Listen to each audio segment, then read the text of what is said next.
Love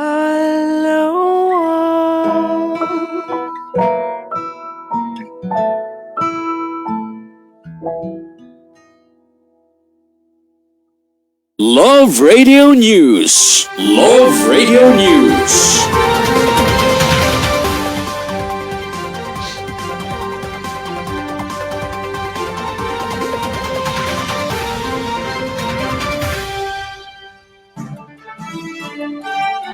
May hapon, aniyan nato ang Love Radio News.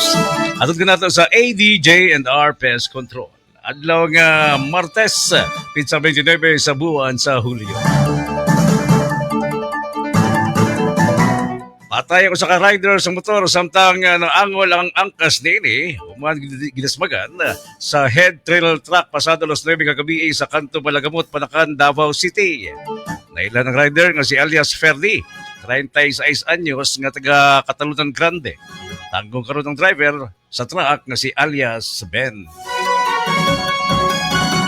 Naaresto ang 5 ka individual nga suspect sa illegal nga pagnotaryo sa Davao City sa gipahigayon nga entrapment operation sa mga operatiba sa NBI Semro. Matod sa NBI, nga walay mapakita nga legal nga mga dokumento ang mga suspect, kasong estafa o falsification of public documents ang posibleng atubangon sa nga kaso sa mga suspect. 7 sa 11 ka miyembro sa House of Representatives nga gikan Davao Region ang niboto pabor kay Martin Romualdez nga mamahimong House Speaker alang sa 20th Congress. Kini mao sila Davao de Oro 1st District Representative Maria Carmen Zamora ug 2nd District Representative Lionel Jong Siniza. Davao del Norte 1st District Representative Di Carlo Oyuoy o 2nd District Representative Jose Manuel Lagdameo.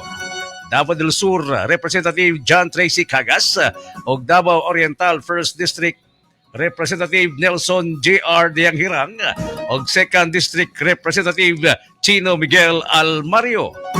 Si Romualdez ang nahimog gihapong House Speaker.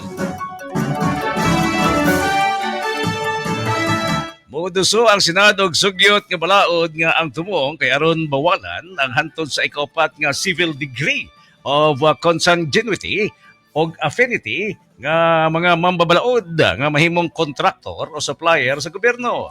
Apil na din ang mga opisyal sa gobyerno, national man o lokal. Matod ni Senate President Chis Escudero, klaro nga dunay conflict of interest kini og dili angay nga tugtan.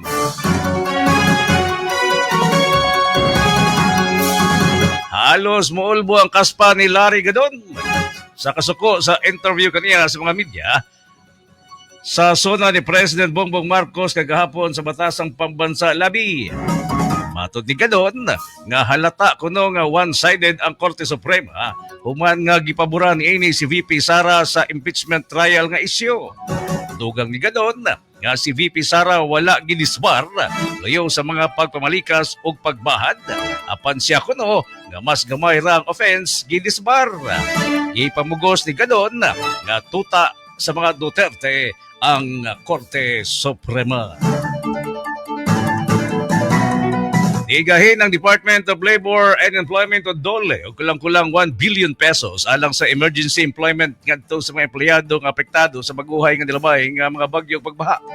Ibutag ni Labor Secretary Bienvenido Laguesma na ang maong pundo kay alang igahin sa pagpatuman sa hinabang sa pakinabuhian sa mga apektadong lugar sa Tibok Nasud. Dugang ni Laguesma nga naapod-apod na kini sa mga regional office sa DOLE. Iklaro ni Attorney Michael Puwa, usa sa miyembro sa defense team ni Vice President Sara Duterte, nga andam nilang tubagon ang mga aligasyon mahitungod sa impeachment complaint. Diami usab ni Attorney Puwa nga wala sila nahadlok sa impeachment trial ug buot kuno ni VP Sara nga matubag ang mga aligasyon batok kaniya. Dugang ni Puwa nga ginarespeto nila ang desisyon sa Senado sa dili pagpahigayon ng impeachment trial tumikan sa nahimong desisyon usab sa Korte Suprema nga ang gipasakang impeachment complaint o articles of impeachment kay unconstitutional.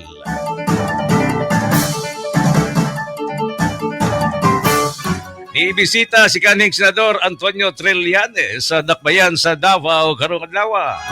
Nag-post pa si Trillanes og mga hulagway ngini sa Davao International Airport nga dunay caption nga maraming salamat Davao City sa mainit na pagtanggap. Apan ubay-ubay nga mga netizen ang nagpagawas og mga kaligot-got ug pagsaway nga komento ngadto kay Trillanes. Nasairan nga ni-attend kini sa iyang hearing sa Regional Trial Court sa kasong gipasang at batok kaniya. Og mga kadto, ang Love Radio News sa kinato sa ADJ and R Pest Control. Ako si Ruben Casanova Jr.